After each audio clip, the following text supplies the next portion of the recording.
Good afternoon. Today I have some good news to report from the Middle East. I just spoke with the Prime Minister of Israel and Lebanon. I'm pleased to announce that their governments have accepted the United States proposal to end the devastating conflict between Israel and Hezbollah. I want to thank President Macron of France for his partnership in reaching this moment. For nearly 14 months, a deadly conflict raged across the border that separates Israel and Lebanon.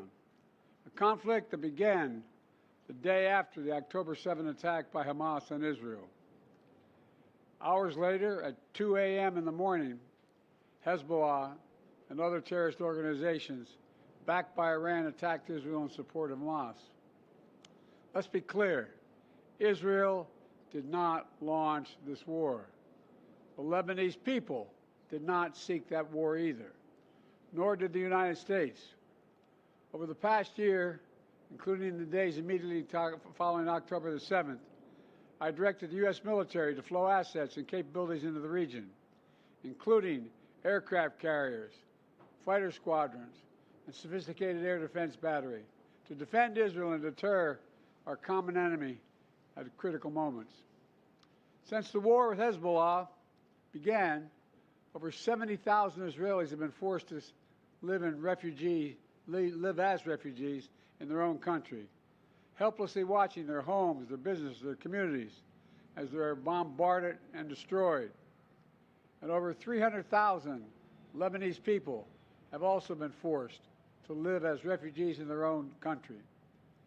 In a war imposed on them by Hezbollah. All told, this has been the deadliest conflict between Israel and Hezbollah in decades. How many of Hezbollah's senior leaders are dead, including its longtime leader, Nasrallah? And Israel has destroyed Hezbollah's terrorist infrastructure in southern Lebanon as well, including miles of sophisticated tunnels, which were prepared for an October 7-style terrorist attack in northern Israel. But lasting security for the people of Israel and Lebanon cannot be achieved only on the battlefield. And that's why I directed my team to work with the governments of Israel and Lebanon to forge a ceasefire, to bring a conflict between Israel and Hezbollah to a close. Under the deal reached today, effective at 4 a.m. tomorrow local time, the fighting across the Lebanese-Israeli border will end. Will end. This is designed to be a permanent cessation of hostilities. What is left of Hezbollah and other terrorist organizations will not be allowed, I emphasize, will not be allowed to threaten the security of Israel again. Over the next 60 days, the Lebanese army and state security forces will deploy and take control of their own territory once again. Hezbollah terrorist infrastructure in southern Lebanon will not be allowed to be rebuilt. And over the next 60 days, Israel will gradually withdraw its remaining forces. And civilians on both sides will soon be able to safely return to their communities and begin to rebuild their homes, their schools, their farms, their businesses, and their very lives.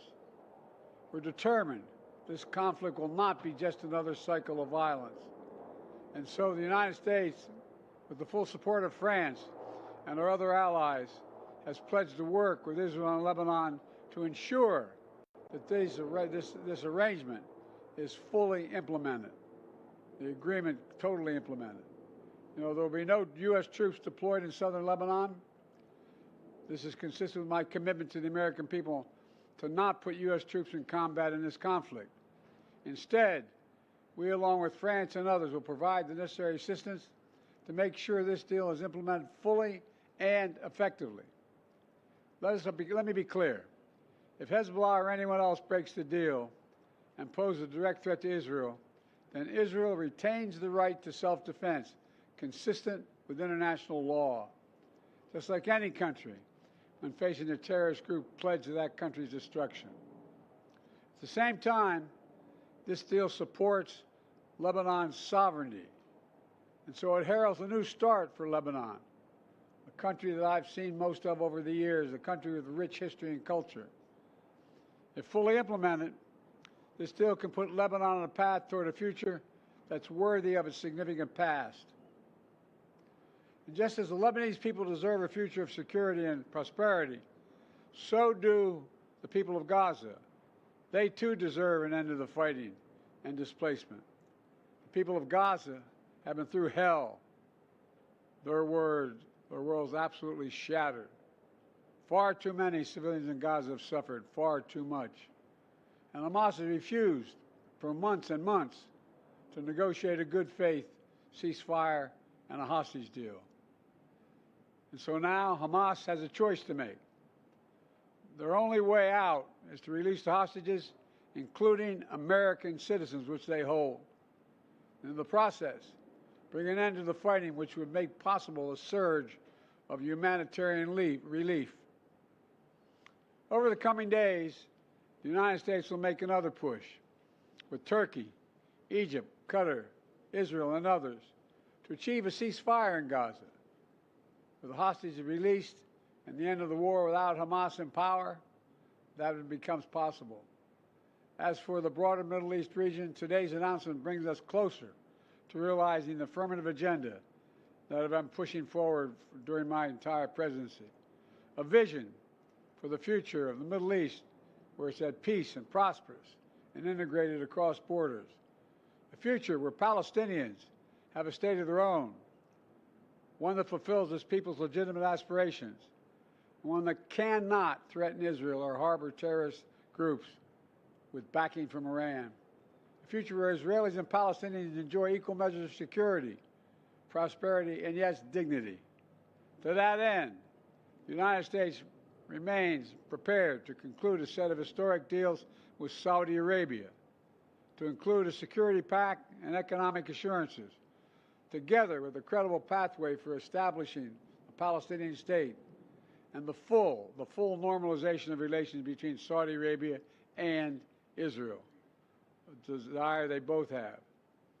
I believe this agenda remains possible, and in my remaining time in office, I'll work tirelessly to advance this vision for an integrated, secure, and prosperous region, all of which strengthens America's national security.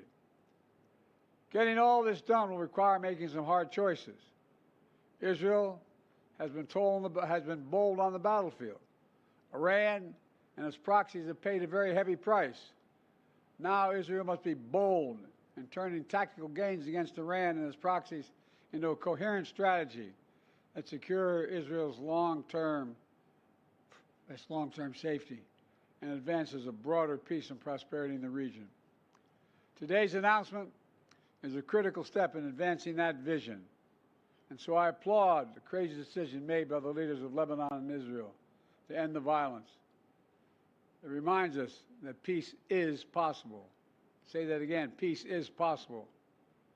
As long as that is the case, I will not for a single moment stop working to achieve it. God bless you all, and sorry to keep you waiting so long. May God protect our troops. Thank you. Mr. President, will you get a ceasefire in Gaza before leaving office? Ask me how I get a ceasefire, and I think so. Hold on, praying. How is this push any